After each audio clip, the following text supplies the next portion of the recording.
Hi 259.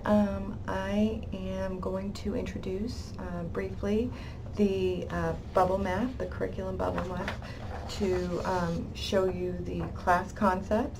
You can access this in week 1, so please pull it up.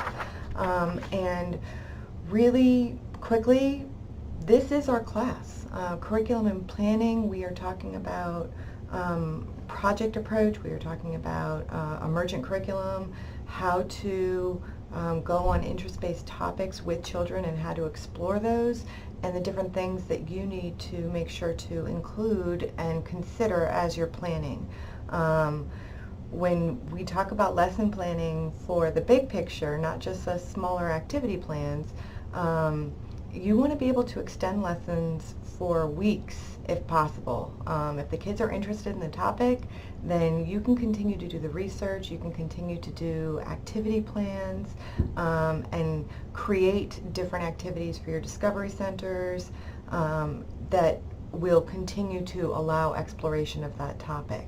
So at the top here, I'm just going to go around the circle and kind of try to show you the direction that we're going to go in and the different topics that we are going to talk about. The first one is how curriculum and planning relates to being grounded in child development principles, developmentally appropriate practices, and being linguistically and culturally responsive.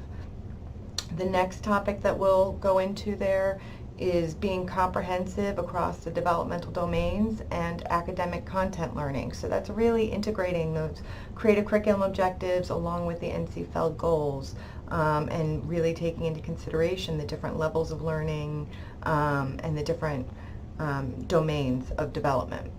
Then we're going to talk about supportive and responsive environments, including the physical environment, teachers, etc. Next, we'll move on to specific and measurable goals and objectives, why it's important to have those goals be measurable, and how we are creating objectives that are specific to the needs of the classroom as a whole and for individual children. Next, we'll go into observation and assessment. Following that, we're going to be doing responsive teaching strategies, child-focused or child-directed, and then teacher-focused or teacher-directed, with small groups, large groups, individuals. The next one will be individualized instruction, opportunities, and support. Following that, we're going to have family and community engagement, and then we're going to have 21st century skills. The way that we are going to do this is to have you guys completing those KWL charts, and we're going to be doing this often throughout the course. We will be taking a break to focus on some different types of curriculum models, including Montessori, Reggio Emilia, high scope. We might talk briefly about Waldorf, project approach, emergent curriculum, but we'll kind of explore those different models just to see some different techniques and ways that some of these approach curriculum development in the classroom. But we're going to talk each week, and the discussion boards that you'll have, you're going to be responsible for creating, and we're going to create as a class and develop those KWLs. So that first part of the KWL is the K, and it's what you know about that topic. The next part is the W, and that's what you want to know about that topic. And then the L is what you've learned about that topic. So what we're going to be doing is going through and creating the ideas of what you already know about the specific topic for those weeks, and what you want to know, some questions that you have, and you're going to be doing those prior to doing the reading for that week. And then after you do the reading and after we are talking about some of this in the discussion boards, I want you to talk about what you've learned. And what I will be doing is compiling the list of your submissions and what you guys are saying for these things, and then posting them in the week. I'll post the completed KWLs so that we can build that as we go.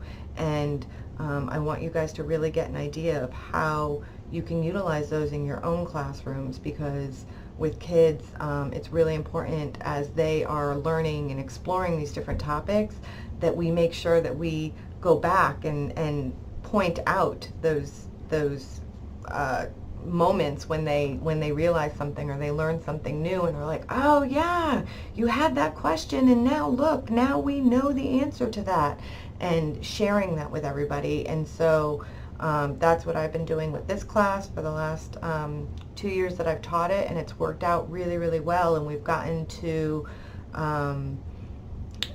I've gotten to tailor the class each year to the different needs of my students. So every time I've taught this class, it has been completely different than the previous times, because of the different levels and the different experiences that you guys all have. So I'm really looking forward to seeing what it is that you guys have to bring to the table. With regards to this week, what I would like for you to do is to look at this chart, look at this bubble concept map here, and really think about the different topics and things that you see on here. And I want you to go into the assignment for this week, and you are going to write or type out 5 things that you know about curriculum planning, big picture, and 5 things that you want to know. Questions that you might have, things that you maybe don't have exposure to, or that you maybe have seen somewhere but would like to know more information about. At a minimum of 5. If you have more, that's great. But from this topic as a whole, that's where we're going to start, and then we'll move into these different subjects on the concept map here, and we'll also be breaking this up a little bit with talking about some of those curriculum models, like I said. So I'm looking forward to seeing what you have. Give me a call or email me if you have any questions whatsoever. I am here to help, and I'm excited to see what you guys come up with. All right, good luck. Bye.